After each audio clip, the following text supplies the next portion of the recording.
tepuk tangan yang tegasnya bagi Tuhan.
Puji Tuhan, saya sapa kita semua shalom. Shalom. Kita semangat sekali lagi shalom. Puji Tuhan, Bapak Ibu dan Saudara terkasih. Mari saat ini kita mulaikan ibadah kita. Kita mau masuk dalam hadirat Tuhan. Haleluya. Haleluya. Mari kita bersatu di sejenak di hadapan Tuhan. Kita merenungkan setiap kebaikan-kebaikan-Nya dalam hidup kita. Haleluya. Terima kasih. Terima kasih. Haleluya. Engkau sungguh baik. Engkau sungguh baik. Haleluya.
berdoa untuk Indonesia dan Great Place. Mari kita buka suara kita bersama-sama untuk berdoa untuk Indonesia dan negara ini.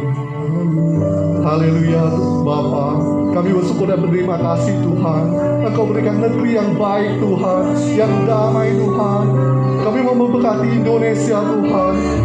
Pemimpin kami Tuhan, Presiden Tuhan, sampai menteri-menterinya Tuhan, sampai ke bawah-bawahnya Tuhan, Engkau memberkati Tuhan. Engkau juga memberkati Tuhan proses dari pilkada Tuhan, Pilpres Tuhan yang akan dilaksanakan pada 14 Februari Tuhan. Kami percaya Tuhan Engkau turut campur tangan Tuhan. Biarlah kedamaian Tuhan Engkau curahkan Tuhan untuk Indonesia Tuhan. Segala kuasa kekacauan Tuhan yang berusaha Tuhan untuk mengacaukan Pilpres ini kami patahkan di dalam Kristus Tuhan. Kami juga mau mengangkat doa Tuhan untuk gembala pembina kami Tuhan, Bapak Niko Tuhan.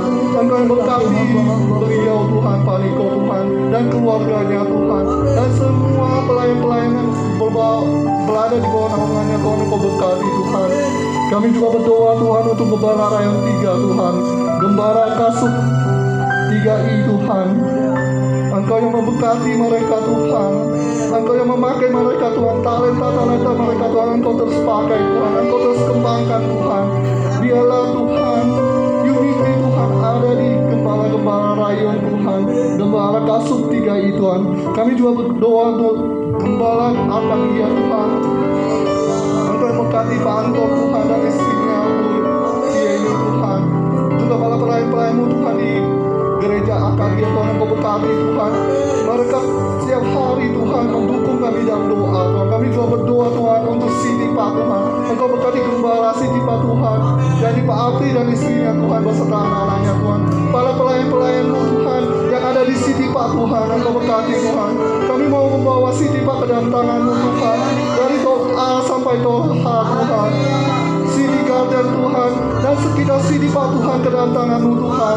Kami mau menjadi prajurit-prajurit-Mu Tuhan yang memenangkan jiwa bagi Engkau Tuhan. Tuhan pakailah kami ini Tuhan, pakailah GBI Siti Pak ini Tuhan untuk memperluas kerajaan-Mu Tuhan.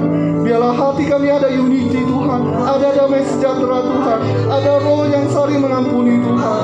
Tuhan, jika Engkau mendapati kami berdosa di hadapan-Mu Tuhan, kami bersujud Tuhan, memohon pengampunan daripada Engkau Tuhan.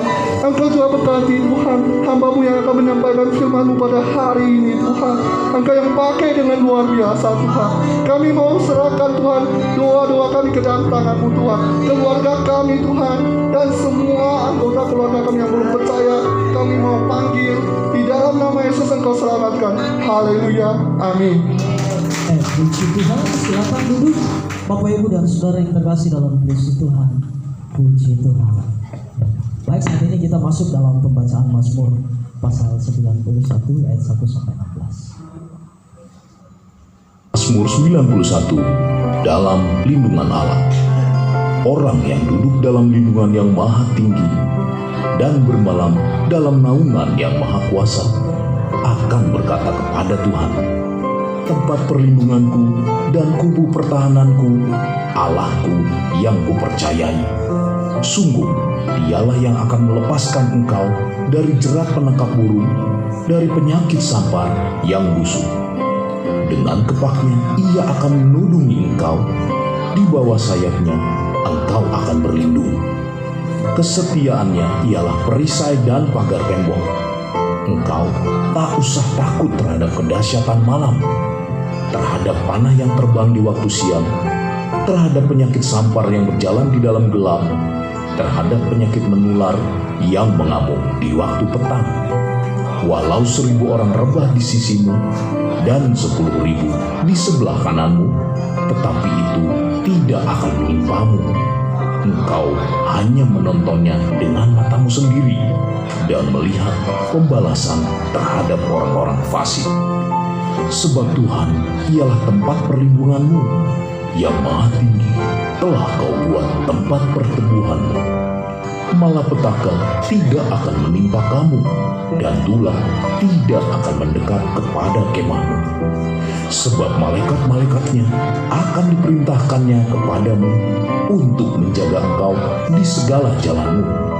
mereka akan menatang engkau di atas tangannya, supaya kakimu jangan terantuk kepada batu.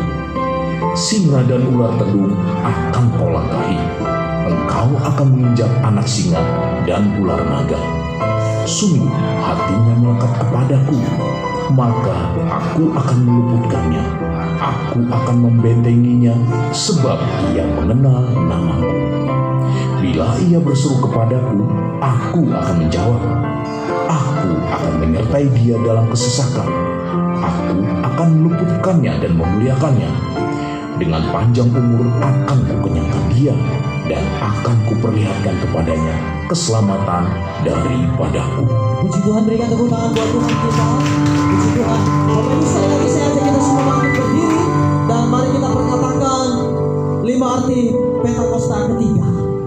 5 arti Pentakosta ketiga, yaitu 1. Pentakosta ketiga adalah pencurahan Roh Kudus yang diterangkan di dunia ini, melebihi yang terjadi di Asurastri. 2. Pentakosta ketiga akan mengakibatkan penuaian jiwa yang terbesar dan yang terakhir sebelum Tuhan Yesus datang kembali. 3. Pentakosta ketiga akan membangkitkan generasi Yeremia, yaitu anak-anak muda yang dipenuhi Roh Kudus, cinta mati-matian terhadap Tuhan Yesus, tidak pernah berkata dosa, dan akan bergerak untuk memenangkan jiwa. 4. Pentakosta ketiga lahir di Indonesia dan gerakan mengisi bangsa. Gerakan ini dari timur ke barat dan akan kembali ke Yerusalem. 5. Pentakosta ketiga akan memberikan kuasa untuk menyelesaikan amanat agung, dan setelah itu Tuhan Yesus datang kembali. Bapak Ibu, banyak antara kita yang minggu ini diberkati oleh Tuhan. Pasti semua amin ya. Semua, karena kalau kita hadir sampai hari ini pun semua karena berkat Tuhan. Amin. Bapak Ibu, saya mengajak kita semua angkat tangan kanannya tinggi-tinggi, taruh di atas kepala, dan kita katakan, aku diberkati, Aku dilimpahi karena Allah sanggup. sekali lagi aku diberkati, aku dilimpahi. Atas semua anugerah Tuhan Kita bagiku. katakan dari awal lagu ini, Bapak Ibu. Haleluya. Berikan tepuk tangan buat Tuhan kita. Haleluya.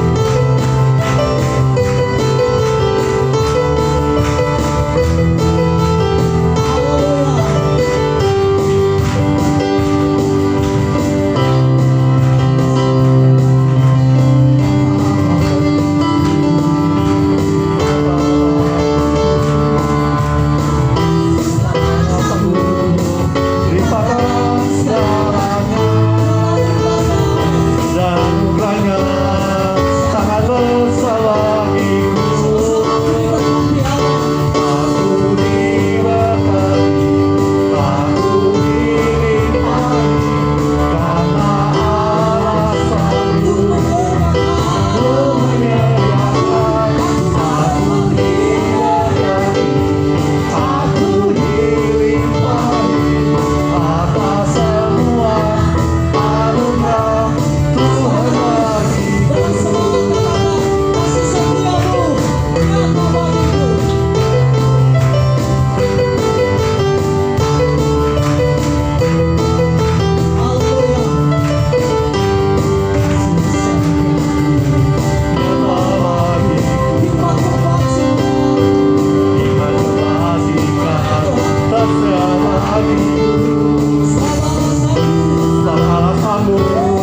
Limpahkan segalanya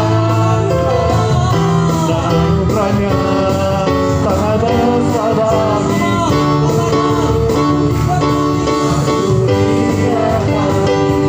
Aku dilimpahi karena Allah sanggup menyediakan. Aku diberkati, aku dilimpahi atas semua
Apakah suasana Natalnya masih hangat di hati kita? Amin. Amin.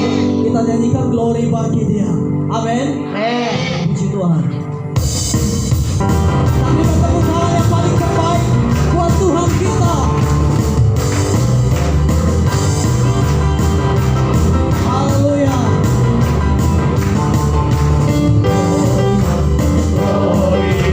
Glory bagi Sang Raja.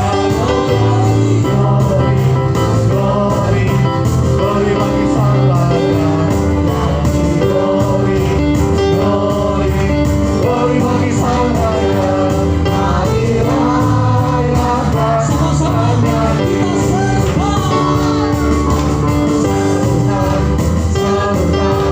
Bawa Yesus Sang Raja. Oh mari serukan, serukan. Bawa Yesus Sang Raja. Mari serukan, serukan. Bawa Yesus Sang Raja. Mari rayakan. Kita akan merasa bahagia. Kita akan merasa glory bagi Sang Raja.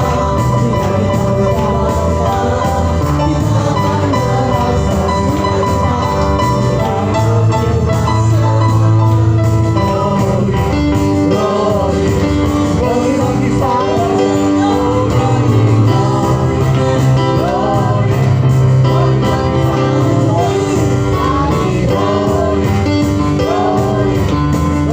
rayakan. Bawa Yesus Sang Raja. Bawa Yesus Sang Raja. Serukan, bawa Yesus Sang Raja.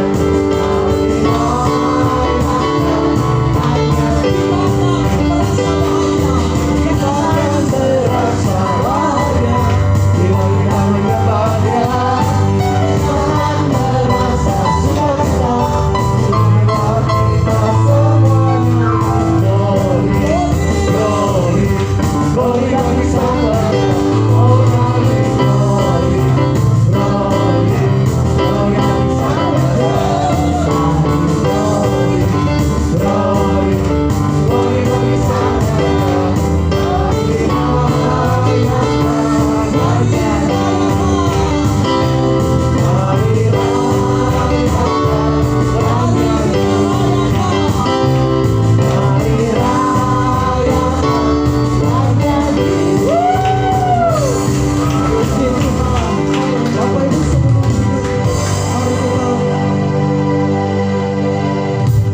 tetap berdiri dan kita perkatakan restorasi Pondok Daun. DNA gereja kita adalah restorasi Pondok Daun. Prajurit-prajurit Tuhan yang gagah perkasa, yang mempunyai gaya hidup, doa, pujian, penyembahan bersama-sama dalam unity, siang dan malam, yang melakukan kehendak Bapa pada zaman. Beri tepuk tangan sekali lagi buat Tuhan.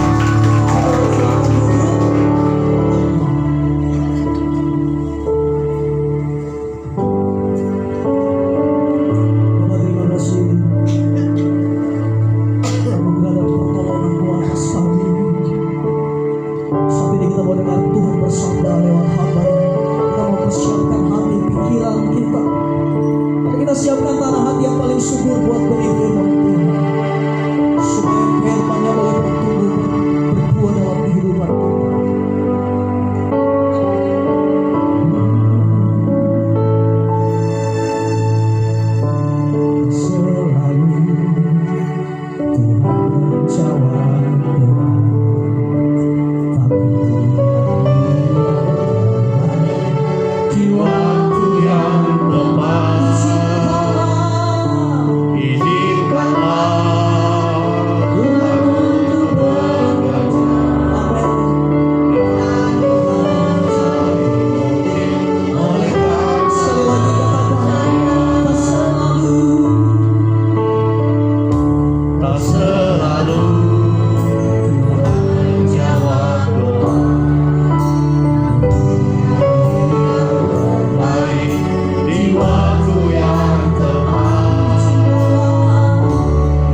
saat ini Tuhan, di minggu-minggu terakhir di tahun ini, kami boleh bersyukur bersama-sama, kami boleh beribadah bersama-sama, kami boleh berkumpul di tempat di rumah Tuhan yang kudus ini. Sebentar lagi Tuhan, kami akan siap merenungkan firman Tuhan. Jadikan hati kami seperti tanah yang subur, yang siap ditanami oleh kebenaran-kebenaran firman Tuhan. Karena kami tahu Tuhan, firman Tuhanlah menjadi kekuatan dalam hidup kami. Firman Tuhan yang menjadi tongkat di dalam setiap perjalanan kami. Firman Tuhan yang menjadi suluh di dalam perjalanan kami yang gelap ini. Dan terlebih itu Tuhan, firman-Mu lah yang dapat membentuk pribadi dan karakter kami menjadi serupa seperti Kristus. Terima kasih Tuhan. Berkati semua jemaat-Mu yang sudah hadir hari ini. Biarlah kiranya Tuhan ketika kami duduk dan diam, kuasa Roh Kudus-Mu akan menguasai hati dan pikiran kami.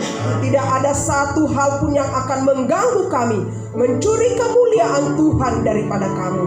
Urapi hamba-Mu Tuhan yang tidak punya apa-apa, namun Tuhan pakai akan luar biasa hari ini. Dari telapak kaki hingga ujung rambut diurapi oleh Tuhan, sehingga perkataan-perkataan yang disampaikan sungguh-sungguh perkataan Kristus. Terpujilah nama-Mu Tuhan. Kami siap mendengarkan firman-Mu. Berbicaralah Tuhan kepada kami semua. Dalam nama Tuhan Yesus yang siap mendengarkan firman Tuhan, sama-sama kita katakan amin. Silakan duduk semuanya. Shalom. Shalom. Wow, luar biasa ya, puji Tuhan. Kesempatan hari ini saya boleh katakan bahwa minggu-minggu ini, walaupun nanti masih ada hari Minggu satu lagi, nanti tanggal 31, tapi minggu-minggu ini adalah minggu-minggu terakhir untuk kita tinggal di dalam tahun 2023. Ada satu ayat firman Tuhan yang mengatakan, menjadi bahan refleksi kita, mengatakan, ajarlah kami untuk menghitung hari-hari kami sedemikian, sehingga kami beroleh hati yang bijaksana. Hari ini saudara-saudaraku yang kekasih, saya berdiri di sini atas persetujuan dari hambanya Pak Afri. Kami adalah rekan di dalam pelayanan Tuhan. Saya bernama Rosiada Sinaga. Pastinya kalau Rosiada Sinaga itu dari sanalah ya kan. Oke, Rosiada Sinaga punya satu suami, punya anak banyak. Nah, anak 4. Jadi waktu saya dulu menikah, Bu, Bapak, waktu saya menikah 4 tahun baru punya anak. Tahun pertama, tahun kedua, tahun ketiga, tahun keempat belum. Padahal kalau orang Batak itu kalau belum punya anak tuh kayaknya itu masih ada yang kurang. Jadi pergumulan luar biasa, pergumulan berat. Tapi ketika kami dalam 4 tahun ini terus berdoa, terus bergumul kepada Tuhan, Tuhan jawab tepat pada waktunya. Ketika Tuhan kasih anak yang pertama, belum ada 1 tahun anak yang kedua, belum ada 1 tahun anak yang ketiga, anak yang keempat berturut-turut. Luar biasa. Jadi kuasa Tuhan itu luar biasa. Anak saya puji Tuhan sudah besar-besar ada di sini. Anak saya yang pertama sudah bekerja, lulusan dari Undip. Anak saya yang kedua juga sudah bekerja juga, lulusan dari Unpad di Bandung. Anak saya yang ketiga laki-laki, sekarang masih kuliah semester 5, masuk semester 6 di Undip. Dan anak saya yang terakhir baru masuk semester 1 kuliah di UI. Jadi luar biasa, tahu kalau pendeta tidak punya uang, jadi mereka semua masuk di PTN. Karena pendeta katanya uangnya sedikit, jadi Tuhan tahu kemampuannya di PTN yang murah tapi berkualitas.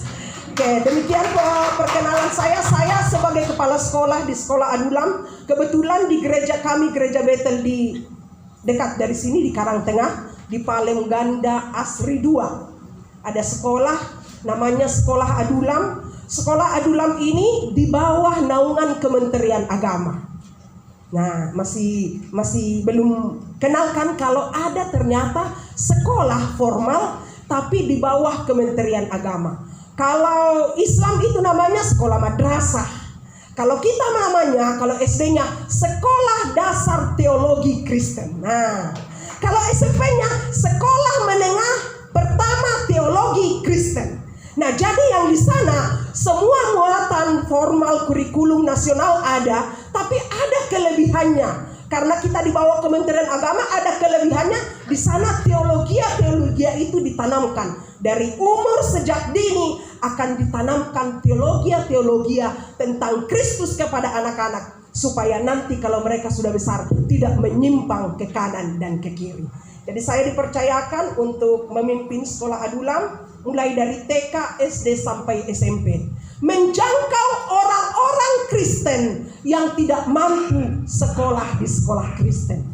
Karena sekolah Kristen mahal luar biasa. Sekolah Kristen mahal. Uang sekolahnya paling murah 500.000, ya kan? Sekolah-sekolah Kristen berlomba-lomba. Tetapi alangkah bangganya kalau kita sebagai orang tua, anak kita di sekolah Kristen kan? Bangga kan? Kalau anak saya sekolah di sekolah Kristen, bangga. Kenapa bangga? Karena di sana ada hal yang harus dia pelajari.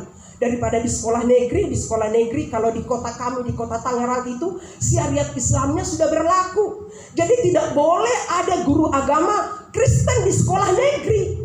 Jadi sangat miris. Jadi anak-anak yang sekolah di sekolah negeri itu mereka ambil nilainya dari gereja. Nah, untuk mengantisipasi itulah, maka dengan pengalaman yang ada, maka kami bukalah sekolah ini, namanya Sekolah Dasar Teologi Kristen Adulam yang ada di Karangtengah, untuk menjangkau orang-orang Kristen yang tidak mampu sekolah di sekolah Kristen. Dan yang kedua adalah visi misinya untuk membentuk karakter anak-anak sedini mungkin memiliki karakter seperti karakter Kristus. Saudaraku yang kekasih, yang punya anak sekarang yang sudah anak-anak remaja, kita siap-siap sakit hati. Karena apa? Anak-anak sekarang mulutnya luar biasa. Tetapi jika mereka takut akan Tuhan, mereka akan ngerti. Kemudian saya dipercayakan sebagai dosen di Politeknik Pelayaran Banteng. Politeknik itu adalah sekolah yang mencetak pelaut-pelaut. Jadi di Mauk sana, di Mauk masih jauh ke Mauk sana itu ada sebuah kampus Politeknik Banten namanya. Saya dipercayakan sebagai dosen di sana untuk membina anak-anak. Dan yang ketiga adalah gembala di GBI Adulam yang ada di Karangtengah. Tuhan memberkati, salam kenal. Barangkali kita ketemu di mana ya kan, karena tidak terlalu jauh ke sini. Bisa kita mungkin ketemu di Puri atau di mana gitu kan, tidak terlalu jauh. Barangkali kalau ketemu, mari kita bercakap atau kita boleh bertegur sapa satu dengan yang lain. Karena tidak kenal tidak sayang. Nah, Tuhan memberkati, salam kenal buat Bapak Ibu semuanya. Saya senang diberikan kepercayaan untuk membawakan firman Tuhan hari ini. Next, saya diberikan kepercayaan untuk membawakan sebuah tema, yaitu Yesus datang membawa pemulihan. Yesus datang membawa pemulihan. Kita baca sama-sama ayat ini yang terambil dalam Kisah Para Rasul pasal 3 ayat 21. Mari kita baca bersama-sama. Kristus itu harus tinggal di surga sampai waktu pemulihan segala sesuatu, seperti yang difirmankan Allah dengan perantaraan nabi-nabinya yang kudus di zaman dahulu. Ya, Kristus itu harus tinggal di surga sampai waktu pemulihan segala sesuatu, seperti yang difirmankan Allah dengan perantaraan nabi-nabinya yang kudus di zaman dahulu. Saudaraku yang kekasih, kata pemulihan, next, kata pemulihan itu berasal dari kata dasar pulih, ya. Kalau pulih, kalau misalnya dia sakit, kalau dia pulih berarti sembuh, ya kan? Kalau misalnya dia lagi punya persoalan, kalau namanya pulih berarti ada jalan keluar dari masalahnya. Kata pemulihan, kata dasar dari pemulihan adalah pulih, yang artinya baik, kembali seperti semula. Dalam perjanjian lama, pemulihan atau restorasi ini diberikan pengertiannya adalah mengembalikan yang tercuri atau membentuk kembali. Mengembalikan yang tercuri atau membentuk kembali. Pada waktu itu, ketika Tuhan menciptakan Adam dan Hawa, Adam jatuh ke dalam dosa, maka pada saat itulah dikatakan tercuri kemuliaan Tuhan daripada Adam. Nah, lalu kedatangan Tuhan Yesus yang kedua kali di dalam perjanjian baru dikatakan pemulihan adalah, dalam bahasa Yunani adalah apokatistesmai, yang artinya membentuk kembali seperti apa semula atau seharusnya. Membentuk kembali, kalau membentuk kembali ya kan? Membentuk kembali seperti semula. Itulah arti kata. Jadi pemulihan adalah pengembalian ke posisi semula dengan memperbaharui atau mengembalikan sesuatu yang sudah diambil atau hilang. Kira-kira pertanyaan bagi kita sekarang, jika pemulihan itu adalah pengembalian kepada posisi semula dengan memperbaharui atau mengembalikan sesuatu yang sudah hilang, kira-kira apa yang dipulihkan dalam kehidupan kita? Apa yang perlu dipulihkan di dalam kehidupan kita? Next. Begitu banyak orang yang sudah terbiasa hidup dalam belenggu dan topeng-topeng. Banyak orang yang mengatakan dia rohani. Kalau di gereja rohani, kalau di luar rohana. Kalau yang ketawa orang Batak itu, ya kan? Kalau di gereja luar biasa rohaninya, memuji Tuhan luar biasa, menyembah Tuhan luar biasa. Tapi ketika dia kembali ke tempatnya, kembali ke pekerjaannya, sama. Dia tidak ingat identitasnya, dia adalah orang Kristen. Tetapi apa yang perlu dipulihkan? Dikatakan Yesus datang membawa pemulihan. Kapan yang harus dipulihkan? Kapan kita dipulihkan? Saya mau katakan, kapan kita mau dipulihkan? Nanti kalau Tuhan Yesus datang kedua kali? Tidak. Kapan kita dipulihkan? Tema ini menjawab itu adalah Yesus datang membawa pemulihan. Jika sekarang masa-masa Natal mengingat kembali kedatangan Tuhan Yesus 2000 tahun yang lalu, menggambarkan kepada kita bahwa kedatangan Kristus membawakan pemulihan. Kedatangan Kristus, kelahiran Kristus membawa pemulihan bagi semua orang yang percaya kepadanya. Jadi kapan dipulihkan? Sekarang. Kira-kira apa yang perlu dipulihkan dalam kehidupan saudara? Apa yang perlu dipulihkan dalam kehidupan keluarga saudara? Sekarang waktunya. Bagi Tuhan tidak ada kata terlambat. Dan bagi Tuhan tidak ada kata besok. Jika sekarang waktunya pemulihan itu akan terjadi. Lalu apa yang perlu dipulihkan dalam hidup kita? Tadi saya katakan bahwa banyak orang-orang bertopeng seperti anak-anak Tuhan yang luar biasa. Datang ibadah, datang ke gereja, manis luar biasa. Penyembahannya bagus. Tetapi ketika dia pulang ke rumahnya kembali seperti awal. Ada seorang, bukan jemaat di sini, dia ibu ini luar biasa pelayanannya di luar. Luar biasa, bagus banget pelayanannya. Jadi kalau dia di gereja dia sebagai WL. Kalau membawa jemaat memuji dan menyembah Tuhan luar biasa. Luar biasa. Wih, semua orang terkagum-kagum. Tapi di rumah luar biasa jahatnya sama pembantunya. Luar biasa nakalnya sama pembantunya. Suatu saat pembantunya ikut ke gereja. Ibu ini lagi WL, lagi banyak, lagi menyembah Tuhan, membawa jemaat menyembah Tuhan. Pembantunya di samping saya, ngomong aja itu si ibu, ngomong aja. Dia marah-marah di belakang. Terus saya bilang, kenapa mbak? Itu hanya di sini saja dia. Kalau di rumah dia luar biasa jahatnya. Nah, itu adalah sebuah topeng. Bertopengkan kerohanian, tetapi hatinya tidak jelas. Itu perlu pemulihan. Hari ini pemulihan apa yang perlu dipulihkan dari kita? Yang pertama adalah pemulihan hubungan dengan Tuhan sebagai Bapa. Pemulihan hubungan dengan Tuhan sebagai Bapa. Kita adalah anaknya dan Kristus adalah Bapa kita. Seperti Bapa sayang kepada anaknya, seperti kita sayang kepada anaknya, Karena lebih dari itu katanya, Tuhan sayang kepada kita. Jadi apa yang dipulihkan? Kadang-kadang hidup bergereja kita, hidup kekristenan kita tidak ada berhubungan akrab dengan Tuhan. Hanya seremonial saja kita datang ke gereja. Ke gereja setiap hari Minggu, oke.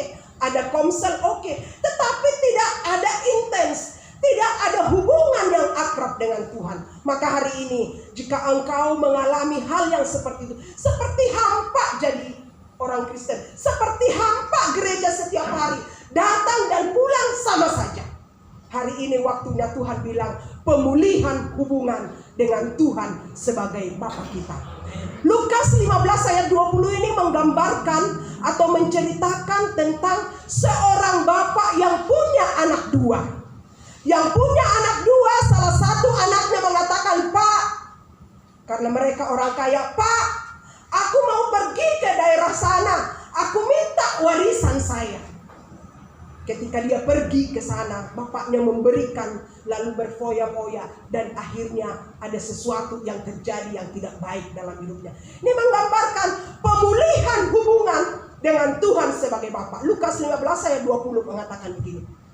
Maka bangkitlah ia dan pergi kepada bapaknya. Ketika ia masih jauh, ayahnya telah melihatnya, lalu tergeraklah hatinya oleh belas kasihan. Ayahnya itu berlari, mendapatkan dia, lalu merangkul dan mencium dia. Saudaraku yang kekasih, kalau kita mau hubungan kita dengan Tuhan terjalin lebih bagus lagi, harus ada dua arah. Dari kita maupun dari Tuhan. Bukan hanya Tuhan saja. Jangan katakan, Tuhan tahu pergumulan saya, Tuhan tahu. Jangan, memang Tuhan tahu. Tetapi dikatakan, dari kita juga harus ada action. Makanya ayat ini dikatakan, maka bangkitlah. Ketika anak bungsu ini memfoya-foyakan hidupnya, memfoya-foyakan uangnya sampai di titik nol, tidak berdaya sama sekali, baru dia sadar. Dan dia katakan, baru dia bangkit dan ia pergi kepada bapaknya. Ada action. Ada action kita kepada Tuhan. Jangan berdiam diri terus, tapi mari action, bangkit, datang kepada Tuhan, panggil Bapa, panggil Aba ya Bapa. Aku mau dipulihkan hubunganku dengan Tuhan menjadi pulih. Kemudian dari ayahnya sendiri, walaupun ayahnya sebenarnya sudah marah, harta yang diberikan sedemikian rupa banyaknya, habis sampai di titik nol. Ini ayahnya ini luar biasa. Dikatakan ayahnya itu berlari, mendapatkan, merangkul dan mencium dia. Seperti itulah Bapa kita, Bapa di surga. Sejauh kita jatuh ke dalam dosa, Tuhan mengatakan, aku tidak pernah menghitung-hitung dosamu. Sejauh kita jatuh di dalam pergumulan dosa yang berat, Tuhan bilang, aku tidak pernah menghitung-hitung dosamu. Masa lalumu yang kelam, masa lalumu yang mempermalukan, atau masa lalumu yang sangat kelam, aku tidak mau menghitung. Jika engkau bangkit dan datang kepadaku, maka Tuhan bilang, aku akan mendapatkan engkau, merangkul engkau dan mencium engkau. Jadi ada pemulihan. Jika selama ini rasa-rasanya hidup kekristenan kita biasa-biasa saja, jangan mau seperti ini. Tuhan Yesus sudah datang sebentar lagi. Tadi ingat Pentakosta itu ya kan? Tuhan Yesus tidak lama lagi datang. Jangan kita berleha-leha sebagai orang Kristen. Kapan Tuhan Yesus datang? Kapan Tuhan Yesus datang? Tidak ada yang tahu. Entah nanti malam Tuhan Yesus datang jemput kita, kan kita tidak tahu. Entah nanti besok pagi-pagi Tuhan Yesus datang menjemput kita. Sudah habis waktunya. Sebulan yang lalu ada seorang pendeta berkhotbah luar biasa, tapi setelah dia berkhotbah kaku dan mati di mimbar. Habis waktunya. Tuhan Yesus datang menjemput dia. Oleh sebab itu dikatakan, mari sekarang bangkit. Mari kita datang katakan kepada Tuhan Bapa, biarlah hubunganku dengan Tuhan semakin hari semakin intim. Karena hubungan yang intim dengan Tuhan akan membawa kita kepada berkat-berkat yang melimpah. Yang kedua, apa yang perlu dipulihkan?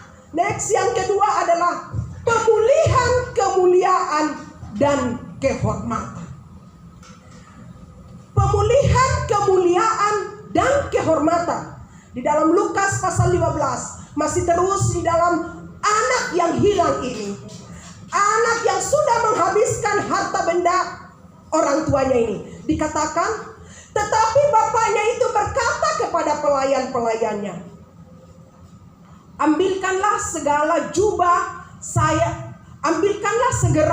saya yang paling bagus dan pakaikanlah kepadanya. Pasanglah salah satu cincin saya pada jarinya dan sepasang sendal pada kakinya. Artinya apa?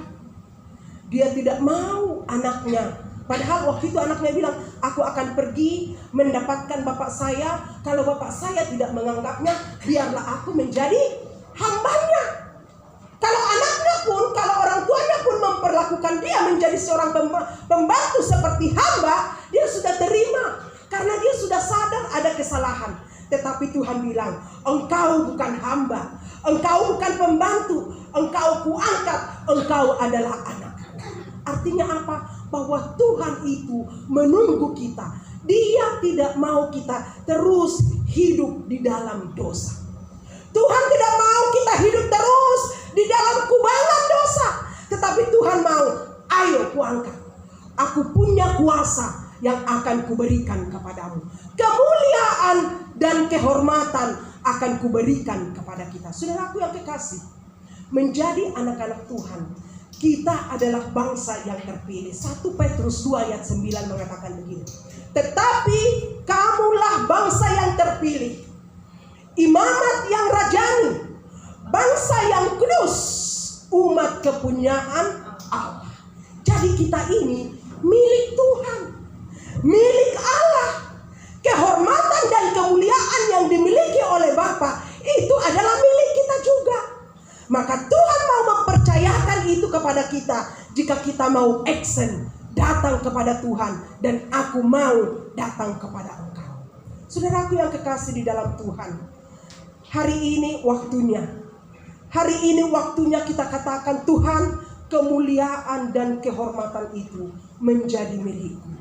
Kemuliaan dan kehormatan itu menjadi bagianku, supaya orang tidak pandang enteng kepada saya, supaya tidak ada orang yang meremehkan saya, tetapi orang menghargai saya karena ada pribadi Kristus di dalam hidup saya. Amin.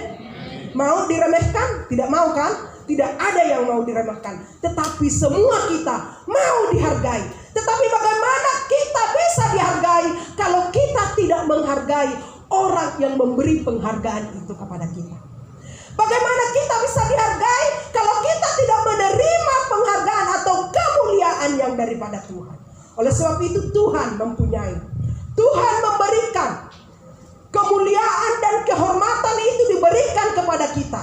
Mari kita pelihara, jangan sampai dicuri oleh orang lain, jangan sampai diambil oleh orang lain kemuliaan itu yang ada. Jadi yang dipulihkan kita adalah ketika kita percaya kepada Kristus, ketika kita menerima Kristus sebagai Tuhan dan Juru Selamat, kemuliaan dan kehormatan itu menjadi bagian kita. Next, yang ketiga adalah apa yang perlu dipulihkan. Yang ketiga adalah pemulihan hak sebagai ahli waris. Ahli waris artinya, ahli waris artinya kita tidak perlu kekurangan. Karena kita anak-anak Bapa. Bapa di surga sudah menyiapkan semuanya bagi anak-anaknya.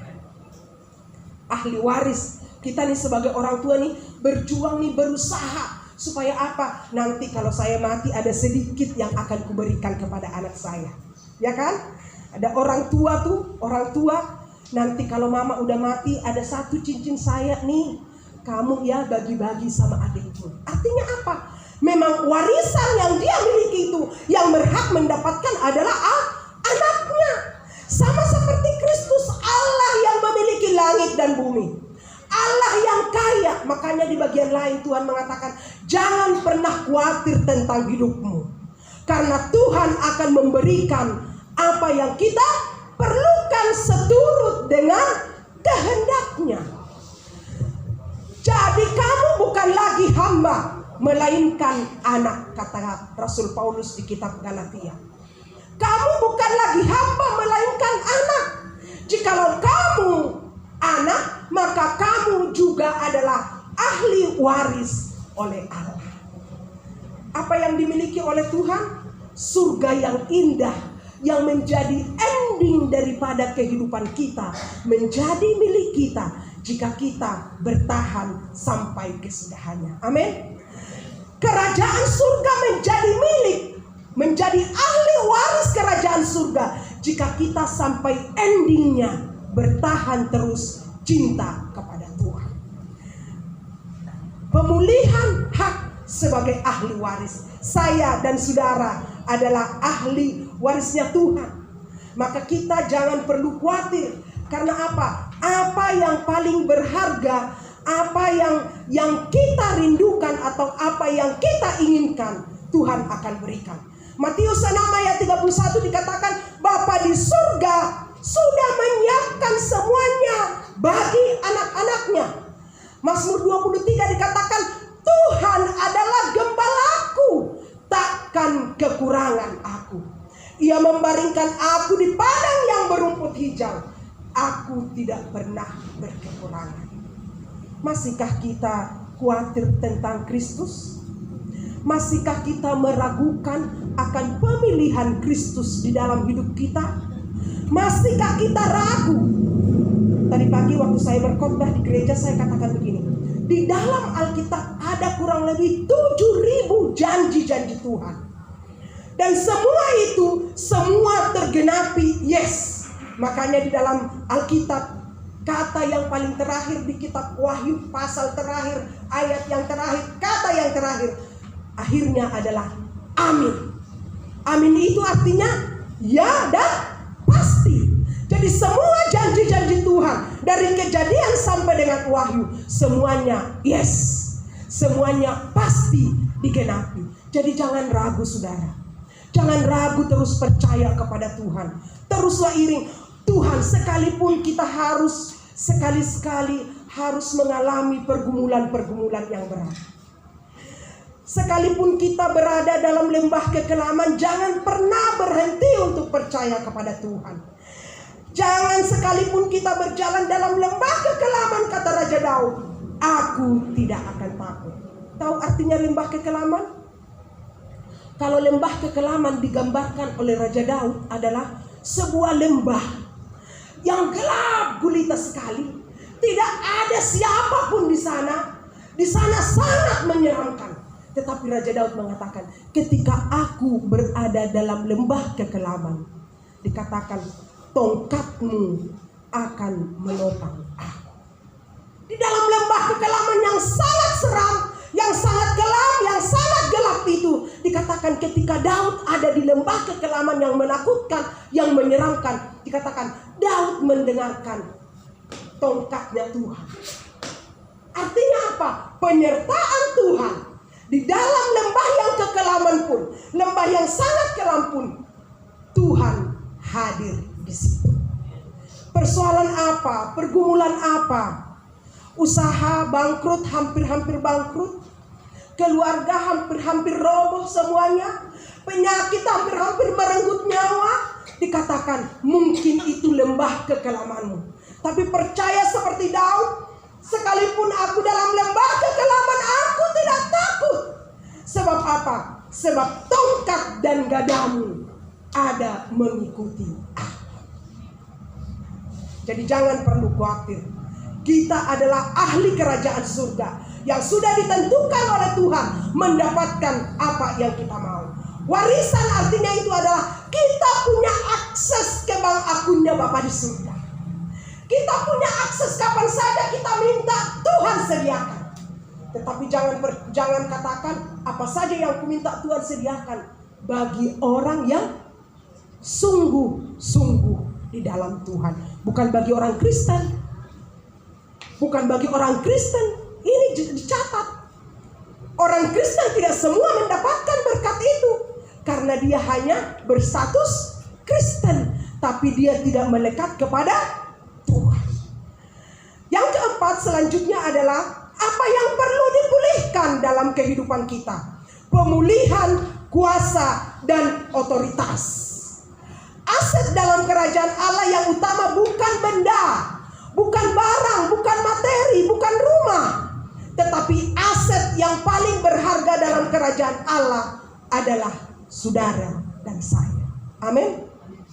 Aset yang paling berharga, Tuhan tidak perlu materi, tetapi aset yang paling berharga di dalam kerajaan surga adalah saya dan saudara. Untuk memulihkan kembali aset-asetnya Tuhan, untuk memulihkan kembali aset-asetnya kerajaan Tuhan, Bapa mengutus anaknya. Siapa namanya? Yesus Kristus, untuk memperbaiki hubungan kita dengan Tuhan.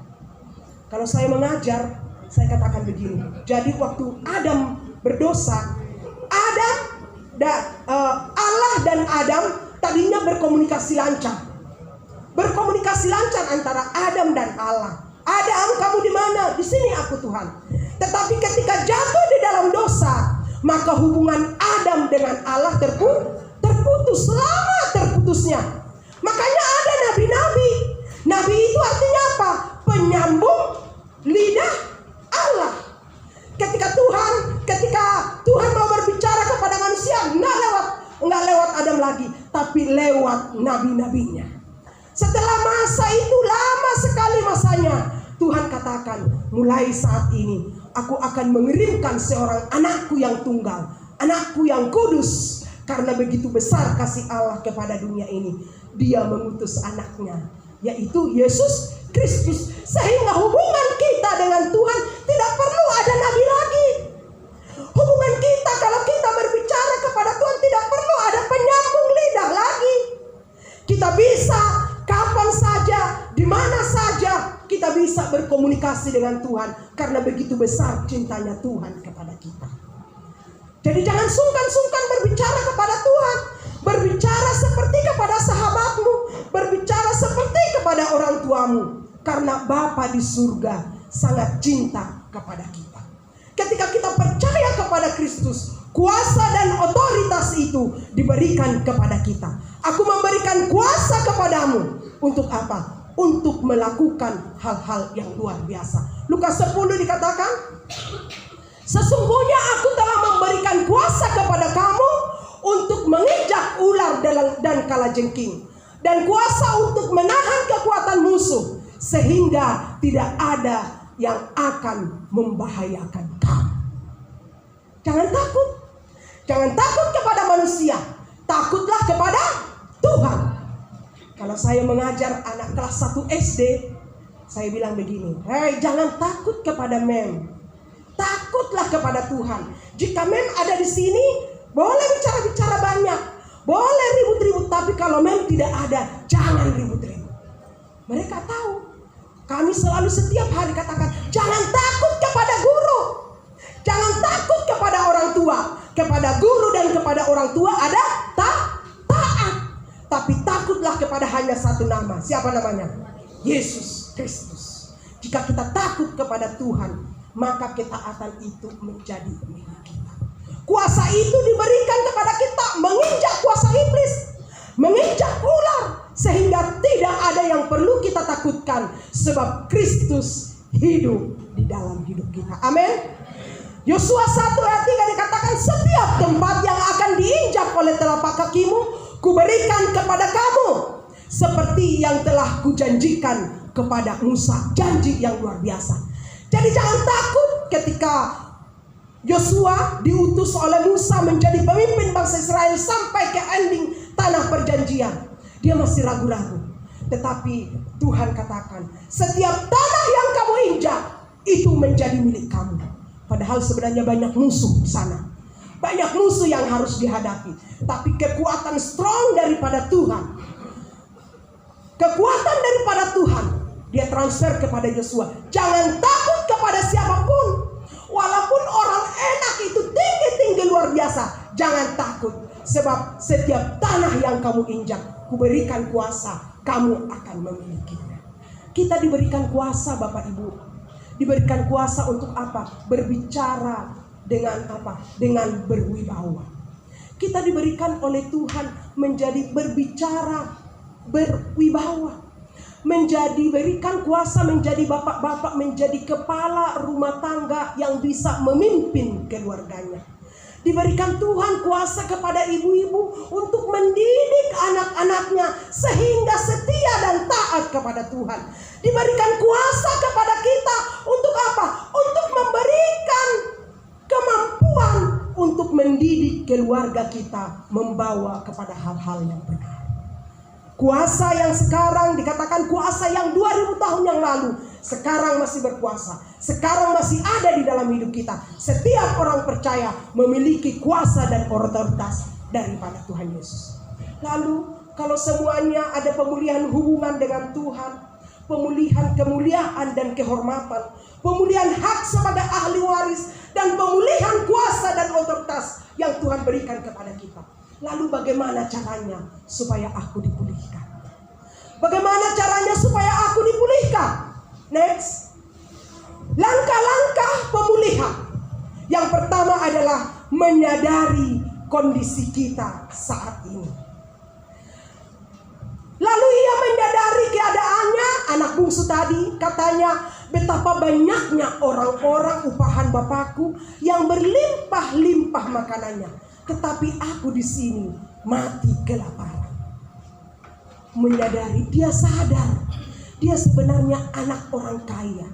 Dia baru sadar ketika dia sudah ada di titik nol. Dia sadar di rumah Bapakku banyak pembantu, banyak hamba-hamba, tetapi aku di sini tidur tidak beralaskan apa-apa. Aku di sini makan makanan babi pun tidak bisa. Dia mulai sadar. Bagaimana supaya kita dapat dipulihkan? Sadarilah kehidupan kita sekarang. Tuhan, jika selama ini saya belum sungguh-sungguh kepada Tuhan, sadar sekarang. Tuhan, jika selama ini saya bermain-main untuk cinta kepada Tuhan, sadar. Sadarilah kehidupanmu, refleksilah. Seperti yang saya katakan tadi, merefleksi dirilah, ajarlah aku menghitung hari-hari aku sedemikian rupa, supaya aku beroleh hati yang bijaksana. Ajar aku Tuhan menghitung bahwa begitu besar cintamu kepada aku. Sadar, untuk memperoleh pemulihan, langkah yang pertama itu menyadari kondisi kita saat ini dan tidak berusaha menyangkalnya. Jangan malu terhadap diri sendiri untuk menyadari, oh iya ya, kemarin saya mencuri apalah. Oh iya ya, kemarin saya selingkuh. Oh iya ya, kemarin saya sadar. Jangan sangkali dirimu sendiri, tapi sadarlah supaya pemulihan itu terjadi bagi kamu. Amin. Jika kita saat ini terlilit utang, maka itulah keadaan kita. Jika saat ini kita bermasalah dengan pasangan atau orang tua kita, itulah keadaan kita. Maka itulah realisasinya. Kalau ada kepahitan di hati kita, akuilah. Karena Tuhan mau, jika kita mengaku, maka Tuhan setia untuk mengampuni kita. Langkah yang kedua adalah kita hidup ini mempunyai tujuan yang jelas. Yang kedua, next. Mempunyai tujuan yang jelas. Tujuan yang jelas kita apa sih? Menjadi orang Kristen, menjadi orang yang percaya, kita terus setia kepada Tuhan. Ada omongan kiri kanan, orang Kristen begitu. Dia pelayanan seperti ini. Ada banyak omongan-omongan dari orang lain. Apa sih sebenarnya tujuan kita menjadi orang Kristen? Sebenarnya menjadi orang Kristen tidak enak. Kalau di dunia ini menjadi orang Kristen tidak menyenangkan. Karena apa? Karena banyak hal-hal di dalam pekerjaan pun banyak hal-hal yang disingkirkan. Menjadi orang Kristen banyak hal-hal yang dimiliki, yang mempunyai, sebenarnya kita punya kemampuan di sana, tapi Tapi karena kita orang Kristen disingkirkan, dinanti dulu, diantri dulu. Ada yang lain. Sebenarnya tidak enak. Tetapi kita harus yakin dan percaya menjadi Kristen atau menjadi pengikut Kristus, pilihan Kristus kepada kita. Karena kita mempunyai tujuan yang jelas. Apa tujuan kita? Tujuan kita apa? Berpulang ke rumah Bapa di surga. Menjadi ahli waris kerajaan surga. Ada preman jahat luar biasa. Tapi karena dia preman Kristen, ketika mati ditulis telah pulang ke rumah Bapa di surga. Benar gak sih itu? Waktu hidupnya luar biasa jahatnya, tapi ada kalung salibnya, ya kan? Ada kalung salibnya. Dia Kristen, terdaftar di sebuah gereja, tapi luar biasa jahatnya. Tidak pernah ke gereja, tidak pernah baca firman Tuhan, tapi ditulis telah berpulang ke rumah Bapa di surga. Kira-kiranya sampai nggak sih itu ke rumah Bapa di surga? Jangan, tidak. Tuhan tidak mau itu. Tuhan tidak mau. Tuhan memperhitungkan setiap jeripaya kita. Maka selagi kita masih hidup, selagi kita masih sehat, sungguh-sungguh berjuang. Karena waktunya akan datang. Terlambat nanti kita untuk percaya kepada Tuhan. Tujuan kita yang jelas adalah kita mau memiliki, menjadi ahli waris kerajaan surga. Yang seringkali walaupun kita apa? Walaupun kita seringkali jatuh bangun, tetapi mari kita berjalan. Berjalan selangkah demi selangkah. Jika kadang-kadang kita harus sedikit jatuh, sedikit harus berhenti, tidak apa-apa. Tuhan mau berjalan terus. Tujuan kamu akan ada di depan. Tujuan kita ada di depan, bukan di kiri, bukan di kanan. Tapi tujuan kita ada di depan. Maka mari kita berjalan sedikit demi sedikit. Yang kalaupun kadang-kadang kita jatuh, kitab Mazmur mengatakan Tuhan tidak pernah membiarkan engkau jatuh sampai tergeletak. Tangan Tuhan terus akan menopang. Kalau kita jatuh sedikit, lalu Tuhan topang, angkat lagi, maju lagi pelan, maju lagi. Sehingga ketika kita sampai di garis finish, maka Tuhan mengatakan, welcome, selamat datang di rumah Bapa di surga.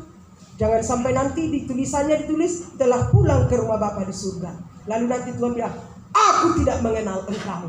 Enyahlah engkau, hai pembuat kejahatan. Akan terjadi seperti itu.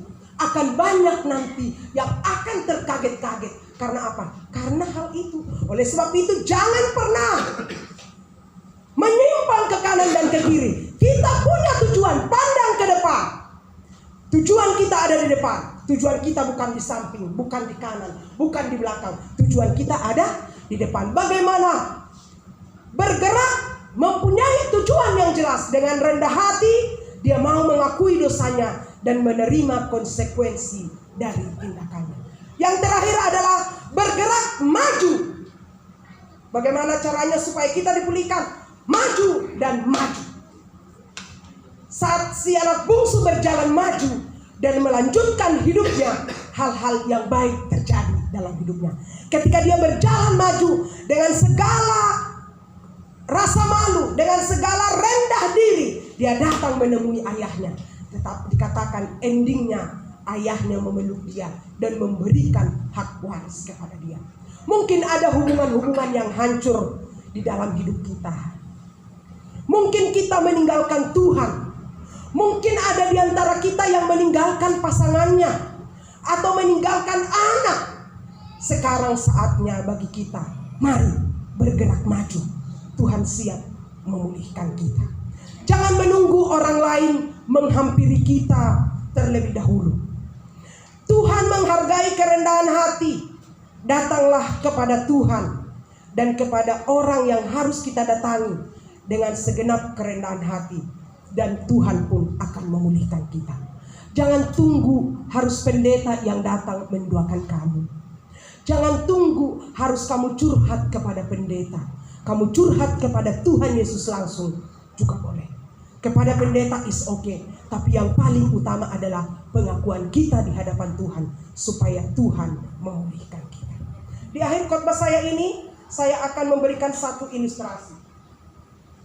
seorang pelaut yang dia membawakan kapal pesiar ke seluruh dunia.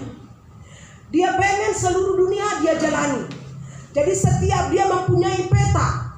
Di dalam peta ini setiap negara yang sudah dia jalani, dia tulis di sini ada kalajengking.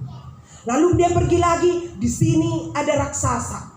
Dia pergi lagi ke negara yang lain, di sini ada beruang, yang jelek-jelek semuanya. Lalu dia belum selesai untuk menjelajahi dunia ini, tapi dia udah tuliskan di setiap negara-negara tempat yang akan dia jalani, walaupun dia belum jalan. Ditulis di sini ada raksasa, di sini adalah kalajengking, di sini ada beruang, di sini ada singa, di sini semua yang seram-seram dia kasih tunjuk. Lalu dia meninggal. Peta itu akhirnya ditaruh di sebuah tempat untuk dilelang, karena ternyata peta itu mahal. Dilelang peta itu mahal harganya. Karena apa? Ini milik seorang pelaut yang terkenal. Ketika dilelang peta itu, ada seorang pelaut orang Kristen namanya John Franklin namanya. Ketika John Franklin melihat peta itu, dia tertarik. Aku juga kepengen. Akhirnya dia ambil itu peta, dia beli itu peta. Lalu dia lihat, saya juga mau menjalani semua negara-negara di dunia ini. Dia melihat, ketika dia pergi ke satu negara, di sana tidak ada kalajengking, nggak ada apa-apa. Akhirnya John Franklin bertekad begini, saya akan hapus semua ini. Saya akan mengatakan, kalau nanti saya sudah mati dan peta ini masih ada, orang akan mendapatkan. Jadi diganti tulisannya, dihapus tulisannya. Di sini ada Tuhan, diganti. Di sini ada Tuhan, di sini ada Tuhan, di sini ada Tuhan, di semuanya ada Tuhan. Jadi tidak perlu takut, karena di semuanya ada Tuhan. Oleh sebab itu, saudaraku yang kekasih, bagaimanapun suramnya masa lalumu, percayalah Tuhan sanggup memulihkan keadaanmu. Amin. Mulailah berkata, di dalam rumah tanggaku ada Tuhan. Amin. Di dalam studiku ada Tuhan. Amin. Di dalam pekerjaanku ada Tuhan. Di dalam setiap kehidupanku ada Tuhan. Amin. Tuhan Yesus memberkati. Saya undang MC maju ke depan. Kita naikkan satu pujian kepada Tuhan sebagai bukti respon kita kepada Tuhan. Bapa, Kau mendengar seruan hatiku. Mengalir kuasa dari tempat yang maha tinggi. Boleh slide-nya? Kita bersyukur kepada Tuhan bahwa Tuhan mendengar setiap seruan hati kita. Terima kasih Tuhan.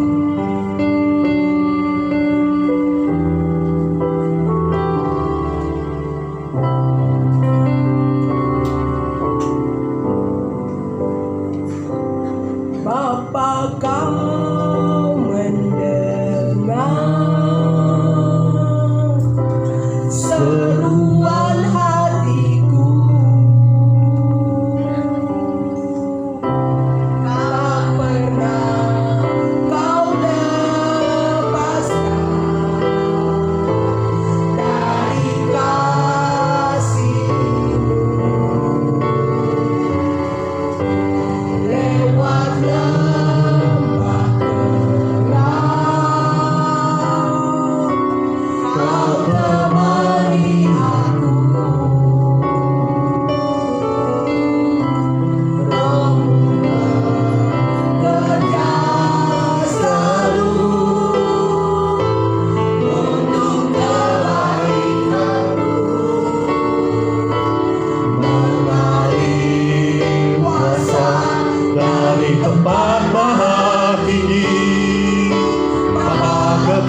firman-Mu di dalam hidup kami.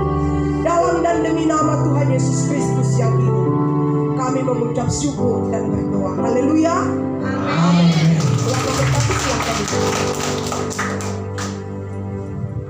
Ya, puji Tuhan, silakan duduk Bapak Ibu. Saya melihat berapa banyak di antara kita yang dipulihkan malam hari ini. Boleh kita lambaikan tangan kita Bapak Ibu. Puji Tuhan, firman Tuhan amat sangat luar biasa malam hari ini. Terima kasih buat Ibu Pendeta. Dan saat ini kita dengarkan pengumuman di silakan. Oke, shalom semuanya. Shalom, puji Tuhan. Terima kasih kepada Ibu Pendeta yang telah memberitakan firman Tuhan yang begitu luar biasa hari ini. Yang pertama-tama kami selaku keluarga dari GBI City Park yang mengucapkan selamat datang bagi yang mungkin baru pertama kali hadir. Apakah ada yang baru pertama kali hadir? Boleh lambaikan tangan lalu berdiri. Puji Tuhan, kayaknya tidak ada ya. Sepertinya jemaat-jemaat yang super setia. Lalu next untuk next media. Next untuk pengumuman yang pertama, Kids of Kingdom Church akan dimulai kembali Minggu 7 Januari 2024 jam 9 pagi. Jadi Kids of Kingdom Church ini ada setiap minggunya, tapi nanti minggu ke depan itu tidak ada. Dan akan ada lagi tanggal 7 Januari yaitu minggu pertama di tahun baru. Jadi bagi Bapak Ibu yang punya anak-anak atau bagian anak-anak yang di sini yang masih memiliki teman gitu yang belum ke gereja pas hari Minggu, boleh banget diajak. Karena di hari Minggu ini kita bakal sama-sama memuji, menyembah dan juga mendengarkan firman Tuhan pastinya. Untuk kontak personnya bisa hubungi Ko Enrico atau bisa hubungi saya. Next, ini merupakan ibadah UMAS. UMAS ini ada di setiap Kamis minggu kedua dan juga minggu keempat. Ada di tanggal 11 Januari 2024 pukul 10 pagi. Jadi bagi oma-opa yang hari Kamisnya belum ada kegiatan, boleh banget untuk ikut ibadah UMAS atau usia emas. Nah, ibadah UMAS ini biasanya lebih santai, lebih kayak gathering gitu ya. Nah, untuk kontak personnya bisa hubungi Ibu Lili. Ibu Lili mungkin bisa berdiri ya. Nah, ini Ibu Lili, wah. Untuk oma-opa yang mau berkegiatan boleh banget join ke sini. Next. Ini jadwal ibadah kita seperti luar biasanya. Setiap hari Minggu kita ada dua kali ibadah. Ibadah pertama itu jam 7:30 pagi. Jadi yang mungkin bisanya pagi boleh banget hadir jam 7:30 pagi. Atau kalau misalkan hari Minggu yang bangunnya siang terus gak sempet ibadah pagi, boleh banget ikut yang sore jam 5 sore. Lalu ada rumah doa juga setiap Selasa di jam 7 malam. Nah, rumah doa Selasa ini biasanya kita bakal kayak lebih ada kesaksian dan juga semacamnya. Lalu ada doa pagi setiap pagi dari hari Senin hingga Sabtu melalui live YouTube GBI Arkadia dan juga Zoom, yang mana linknya bisa didapatkan di grup Persekutuan City Park. Jadi bagi Bapak Ibu yang mungkin belum join ke grup bisa hubungi Ibu Lena untuk dapat dijoinkan ke grup. Nah, next.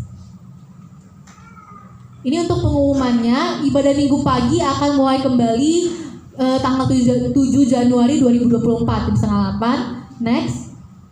Lalu untuk ibadah Minggu sore tetap ada, tapi untuk minggu depan itu tanggal 31 Desember itu spesial penutupan tahun jam 5 ya.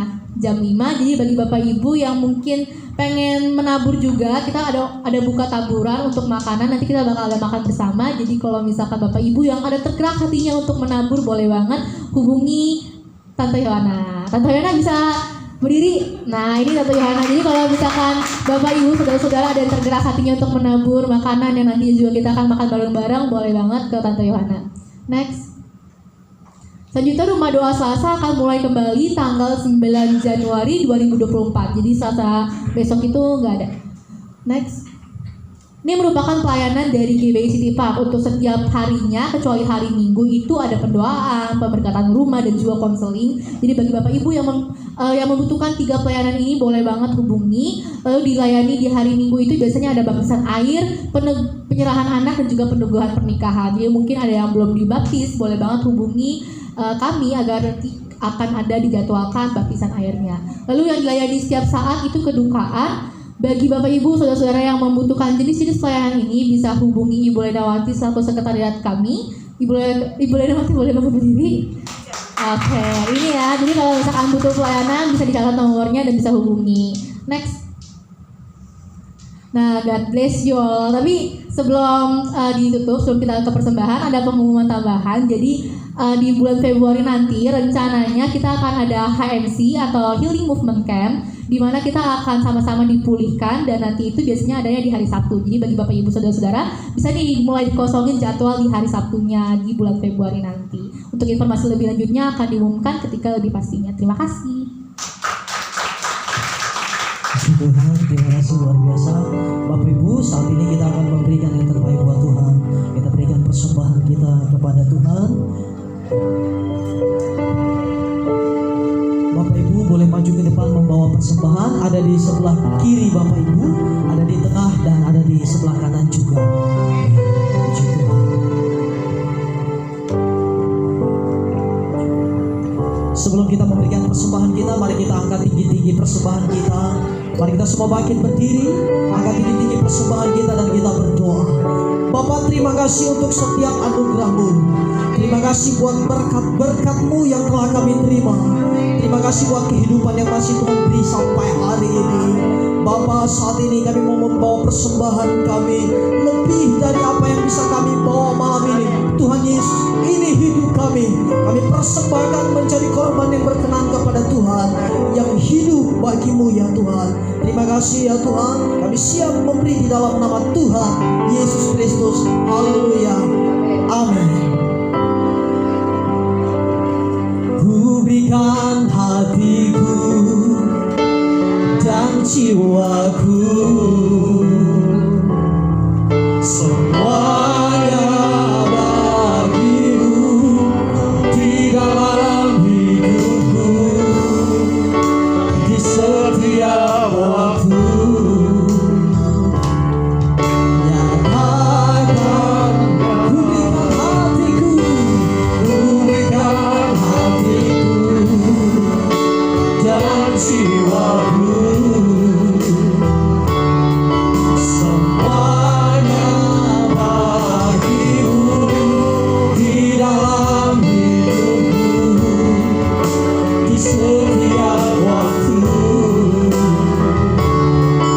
Nyatakan jalanmu. Puji Tuhan. Bapak Ibu, saat ini saya tuntut kita semua bangkit berdiri. Kita akan akhiri ibadah ini. Nanti doa berkat, mohon perkenan Ibu Pendeta untuk memimpin kita dalam doa berkat. Kita nyanyikan doa Yabes. Kiranya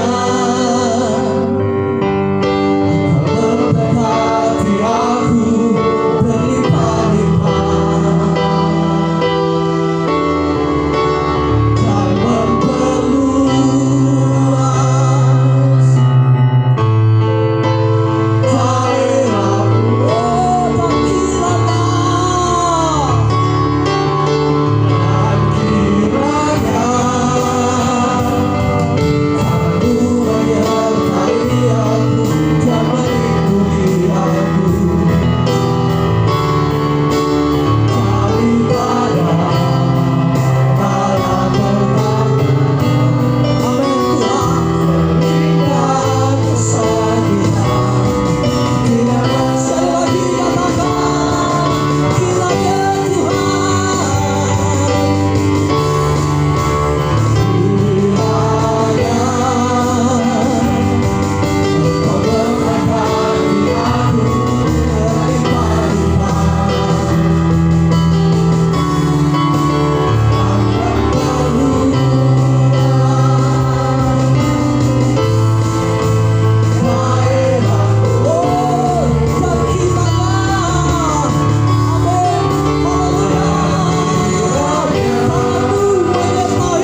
maksud-Mu. Amin. Dan kiranya berkat ini melimpah kepada kita semuanya. Angkat kedua tanganmu.